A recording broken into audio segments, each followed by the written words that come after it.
Pemirsa, alokasi anggaran untuk Kementerian Kesehatan terus ditingkatkan agar mutu pelayanannya makin berkualitas. Anggaran tahun 2019 ini mencapai lebih dari 67 miliar rupiah, dengan realisasi telah mencapai lebih dari 64 miliar rupiah atau sekitar 94,6%.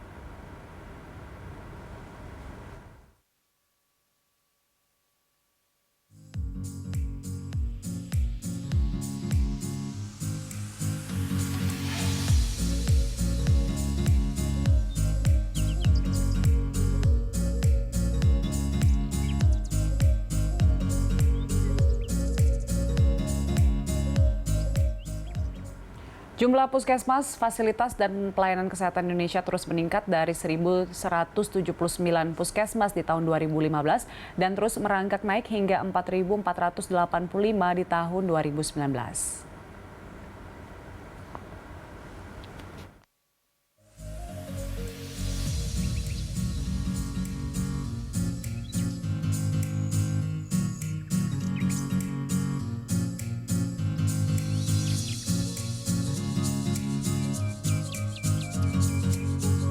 Senada dengan itu, pemirsa, persentase rumah sakit kelas C memiliki 4 dokter spesialis dasar dan 3 dokter spesialis penunjang.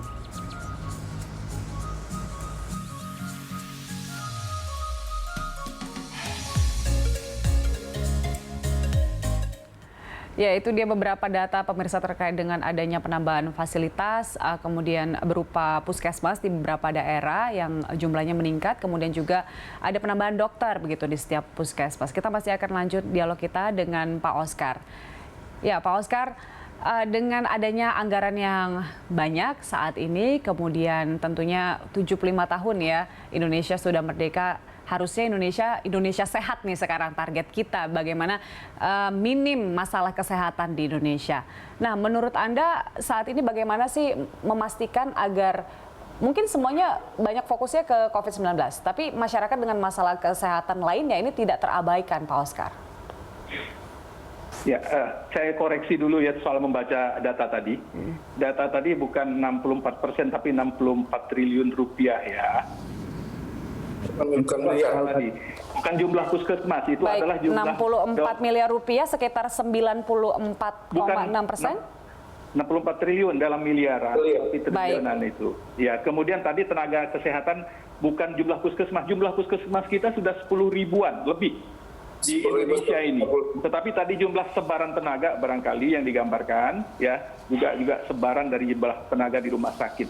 Ya, artinya kita coba. Ini adalah realisasi dalam bentuk bukan persentase tetapi dalam bentuk rupiah ya. Kemudian 2020 kita insya Allah akan mencapai lebih baik lagi.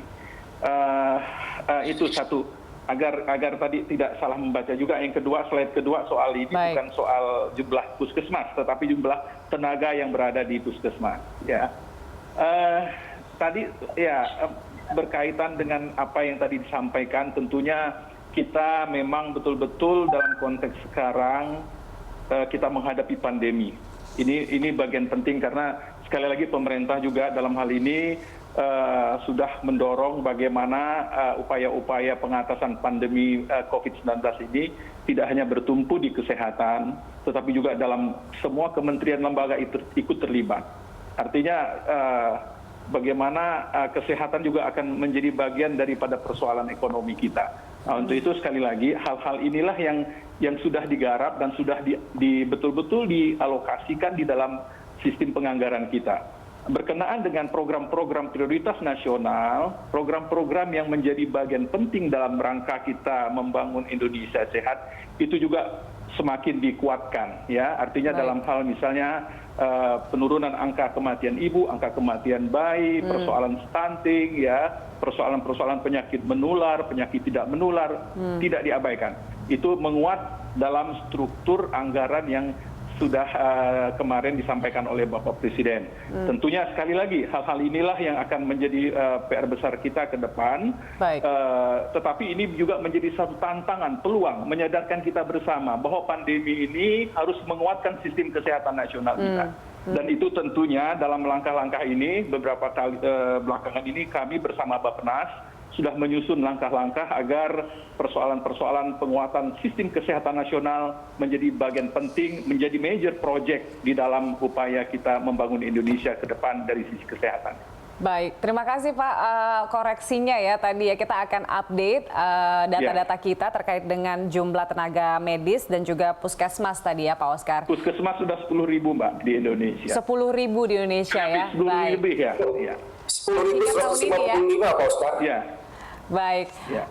Pak Oscar, di tahun ini juga selain COVID-19 itu di Nusa Tenggara Timur kan ada masalah soal demam berdarah ya. Penanganannya sejauh ini seperti apa? Karena jumlah yang meninggal dunia akibat demam berdarah juga tidak sedikit.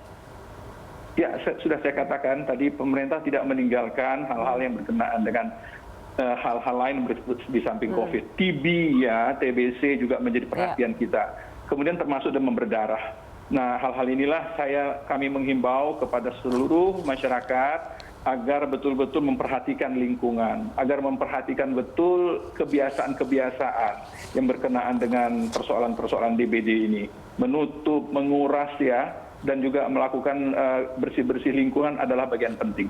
Ini adalah gambaran puskesmas kita, Mbak, yang barangkali saat ini luar biasa di daerah terpencil sekalipun. Misalnya di daerah perbatasan, di Entikong, kemudian di Balai Karangan, kemudian di NTT perbatasan sana, kemudian di Papua, dan di mana-mana puskesmas kita alhamdulillah sudah mencerminkan puskesmas yang layaknya betul-betul menjadi kebanggaan kita bersama dari sisi infrastrukturnya. Baik. Nah, dalam pembangunan ini tentunya juga tenaga kesehatannya juga sudah banyak di sana. Sekali lagi, ini adalah capaian-capaian yang cukup membanggakan dalam kita membangun kesehatan di Indonesia. Baik. Ya. Setidaknya hingga akhir tahun ini Pak, dengan ujian pandemi COVID-19, program prioritas dari Kementerian Kesehatan apa saja nih?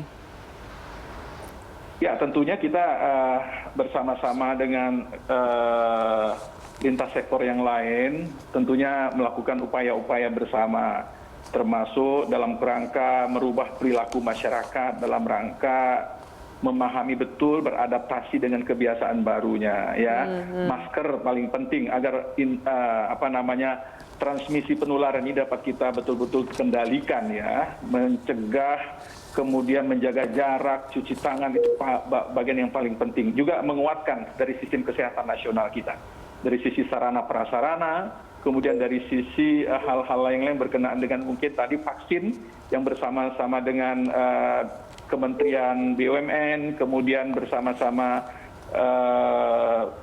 universitas, dalam hal ini Universitas Pajajaran kita sudah melakukan penelitian-penelitian untuk itu. Nah, mudah-mudahan hasilnya dapat kita segera dapatkan dan kemudian masyarakat akan kita lakukan vaksinasi yang tentunya akan menjadi bagian penting dalam rangka kita mengendalikan COVID ini. Nah, kita kayaknya udah nggak sabar nih untuk melihat vaksin yang sedang diuji klinis, Pak Oscar ya. Semoga ini berhasil ya, Pak Oscar ya, supaya kita bisa lebih aman dan nyaman ya bepergian ya di saat mungkin sekarang masih pandemi, tapi nanti kemudian kita akan hidup bersama dengan COVID-19 tapi dengan udah ada vaksinnya. Iya Pak Oscar ya. Insya Allah, mudah-mudahan doakan. Baik, itu dia pemirsa, jangan juga lupa pakai masker kemana-mana, pesan dari Pak Oscar ya. Baik, Pak Oscar, terima kasih telah bergabung bersama kami siang hari ini. Oscar Primadi, Sekjen Kementerian Kesehatan. Dan pemirsa, Landstalk masih akan kembali bersama dengan Pak Ede Surya Darmawan usai jeda.